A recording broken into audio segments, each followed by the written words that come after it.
नमस्कार सभी साथियों को।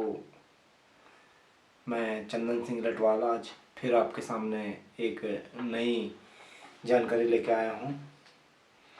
साथियों, पिछली बार हमने बात की थी उपनिषदों का सामान्य परिचय, ईश, केन और कठोपनिषद के बारे में। आज हम अब बात करेंगे विद्या, अविद्या और संभूति और असंभूति। तो हम पहले बात करते हैं विद्या की। जब इंसान अपने कर्म बंधनों से मुक्त होकर परमात्मा का ध्यान करता है, या यूँ कहें कि जब व्यक्ति या साधक अपने कर्म बंधनों से मुक्त हो जाता है, तो वह विद्या होती है, क्योंकि उसे विद्या का ज्ञान हो जाता है उसको। और विद्या में वास्तविक ज्ञान प्राप्त कर वह अपना संपूर्ण व्यक्तित्व परमात्मा की ओर लगाता है और सांसारिक मोह माया से दूर रहकर परमात्मा की उपासना करता है। उसे हम विद्या कहते हैं। और विद्या को हम इस तरीके से भी जान सकते हैं, अगर किसी व्यक्ति के पाँव में कांटा चुभता है तो उसके हाथ उस कांटे को निकालने के लिए स्वयं आगे बढ़ जाते हैं और वो अपने हाथों से उस कांटे को निकालता है। वह क्या है? विद्या है। और जो कांटा चुभा और उसे पीड़ा का एहसास हुआ और पीड़ा के साथ उसको जो भी उस टाइम पे ज्ञान हुआ वह है अविद्या। तो विद्या है कांटा निकालना, अविद्या है कांटा चुभना और उसका भान होना कि यह मेरा दुख का कारण है। तो कर्म बंधनों से मुक्त होना ही क्या है? विद्या है। अब हम बात करेंगे अविद्या की।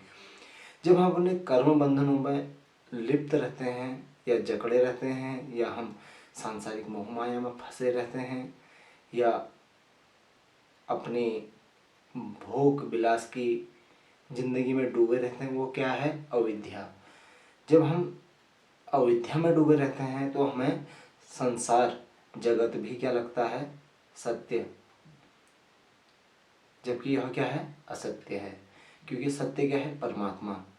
परमात्मा की बनाई हुई यह सृष्टि क्या है?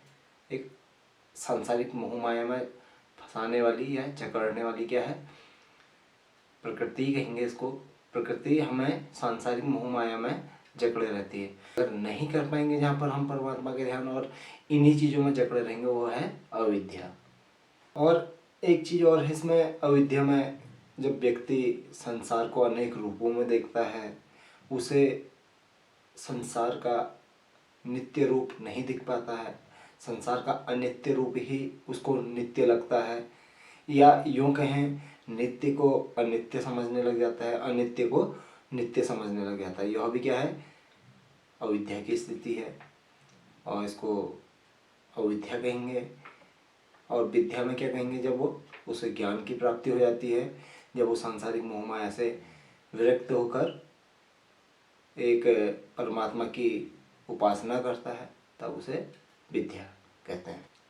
तो साथियों, अविद्या में एक चीज़ और है। जब ब्रह्मा और आत्मा को व्यक्ति उसका अनुभव नहीं कर पाता, उसे जान नहीं पाता है, यह भी क्या है?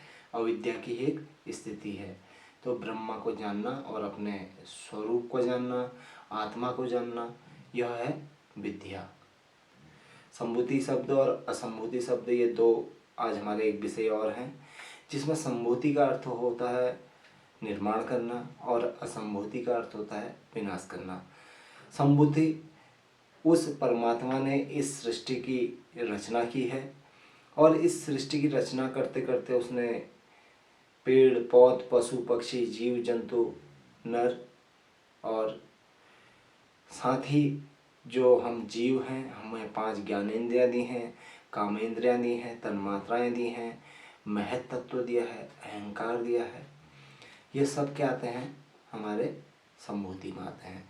संभूति एक ऐसी चीज़ है जिसमें भोग विलास में प्राणी लिप्त रहता है, जीव लिप्त रहता है, जिसमें उसे अपनी सुविधा के अनुसार चीज़ें चाहिए होती हैं।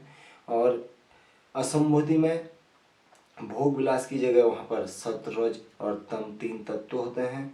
उसमें निर्माण कार्य जो भी होते हैं या जो भी विकास के कार्य होते हैं वो चलते रहते हैं, और उन्हीं विकास के कार्यों को जो करते हैं वो भी अंधकार में जाते हैं, और जो संभूति में हैं, जो भोग विलास की चीज़ों में लगे रहते हैं, वो भी अंधकार में ही डूबे रहते हैं।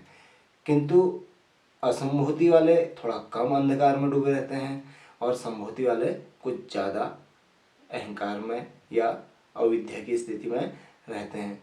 और एक बात और कहना चाहूँगा यहाँ पर, जो संभूति वाले हैं उन्हें परमात्मा ने बनाया है, तो परमात्मा ने उनके लिए हर चीज़ बनाई है। सुविधा वाली जो चीज़ें उनके पास हैं वो उनका भोग करते हैं और उसी में अपनी ज़िंदगी गुजार देते हैं। अगर संभूति और असंभूति की बात करें, दोनों ही ईश्वर की उपासना करना भूल जाते हैं। वो सिर्फ अपने ही कार्यों में, अपने ही सुख की चीज़ों में ही डूबे रहते हैं, जिस कारण उन्होंने दोनों को ईश्वर या परमात्मा या ज्ञान की प्राप्ति नहीं हो पाती है, और ये स्थितियाँ इनके लिए हानिकारक भी हैं। साथियों, आज हमने विद्या और अविद्या पढ़ी, संभूति और असंभूति पढ़ी। आशा करता हूँ आप लोग को समझ में आया होगा, और इसी तरह आगे के भी आपको कुछ महत्वपूर्ण जानकारियाँ दी जाएंगी। धन्यवाद।